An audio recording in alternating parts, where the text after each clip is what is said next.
Why APC PDP may pick presidential candidate from the same zone. Welcome to the news and thank you for tuning in to listen. North Eyes consensus for parties. APC considers open ticket. Intrigues and power play in All Progressive Congress APC and People's Democratic Party PDP could have both present presidential candidates from the same geopolitical zone. Unlike in 1999 when the military ensured that two major parties fielded candidates from the southwest to pacify the region, following the annulment of the June 12, 1993 presidential election, the current arrangement is seen as a winning streak. It also seems to avoid polarization of the electorate between the north and the south.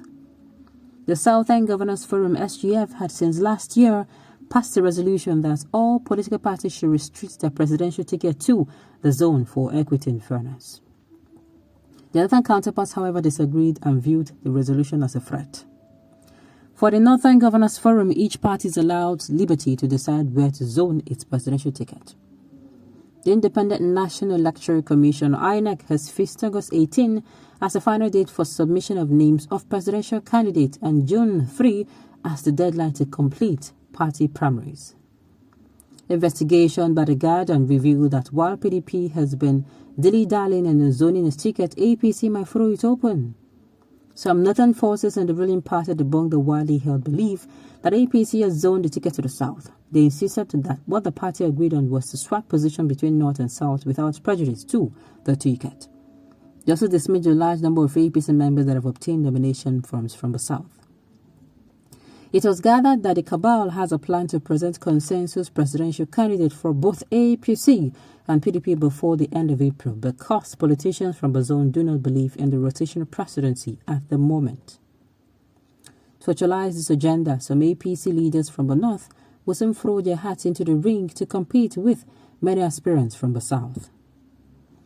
Those who have declared ambition in the APC are Vice President Yemi Osibanjo, APC national leader, and former Lagos Governor Asiwaju Bola Ahmed Tinubu, Governor Yaya Bello of Kogi State, Governor Dave Umahi of Ebonyi State, former Abia Governor and serving Senator Orji Kaliun, former Imo Governor and Senator Rocha Sekorocha.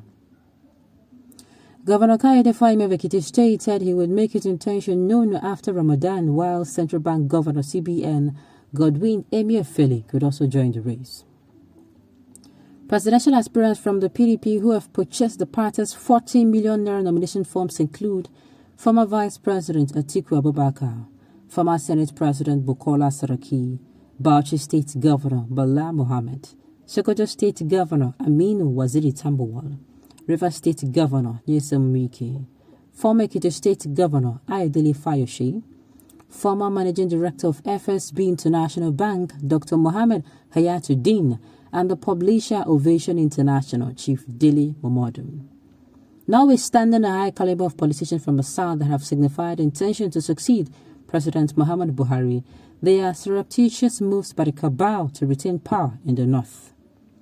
This is hinged on the argument that the south has spent more years in the presidency than the north, since the return of democracy in 1999. A source said the problem we have now is the media, which is setting an agenda, and those who believe in what they are writing. There was no time APC zone is presidential to get to the south, and I challenge anybody to tell us which organ of the party did it and where it held the meeting. The country has never been factionized like this. The north has different problems from what its southern colleagues face. While the north faces serious security challenges and is looking for a competent person that can solve them, the south is discussing developmental issues and power rotation. The north is looking for who can solve the challenges, and we believe it is only the person who wears the shoe that knows where it pinches. We know our political strength and we know how to use it to solve a problem. When asked if those thinking in that direction consider the feelings of the south, we should resist its retention of power in the north after 8 years of the Buhari presidency. The source said 2023 is not about anybody's ambition but about the survival of our country. Wow. So they're coming out to say this after 8 years. Certainly these people, sincerely, the way they bend situations to them, And people used to say these people don't know anything. No? Nigerians, wake up.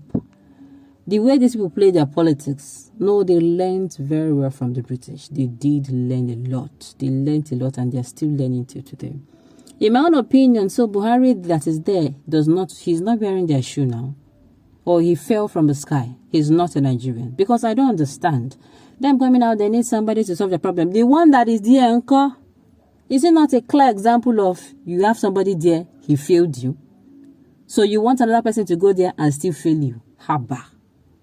In my own opinion, their method is not okay. And please, if you're talking about Nigeria, talking about the northern Nigeria alone is so unfair and so tribalistic.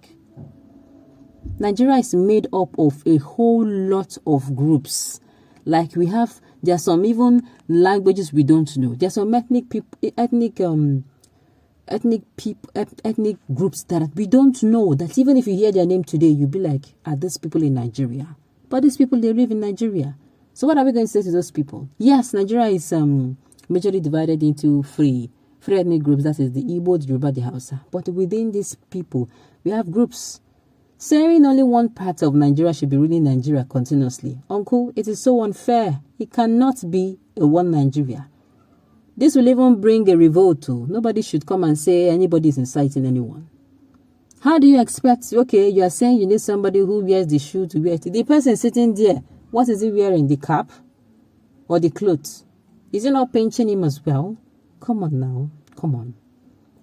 We are at the verge of losing our country, Nigeria. We are at the verge where everybody is saying, you know what, I want the presidency.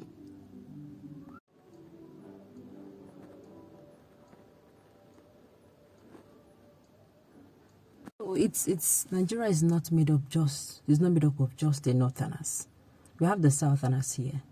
So coming out to say that they want somebody who will deal with their problem, to me, it is like them saying, even though we have failed, we want to produce another person. To me, because Buhari there, he is not. I said they'll tell us that he's not a northerner. I said they'll come out now and tell us that no, his parents are from the south. Coming out to sound like this in a time when Nigeria is almost at the verge of collapsing. They don't care. That means something is up. And see, it is only going to further the agitations. It will further the agitations. You claim you want a united Nigeria. You claim that nothing can divide Nigeria. Yet, you're the one breaking them up. Sincerely. Is it not like speaking from the two sides of your mouth? In my own opinion, if you don't want a united Nigeria, then you can as well tell people to go. Then, you be the king of yourself for as long as you want. But you cannot have a country of 200 million people and you come out and say this is what you want just because you have the voting power. Which voting power? Let me even ask. Is it really the one that has been reduced recently? Or there's something they're not telling us? On this note, we've come to the end of the news. We say thank you for tuning in to listen. Until I come you next time, enjoy the rest of your day.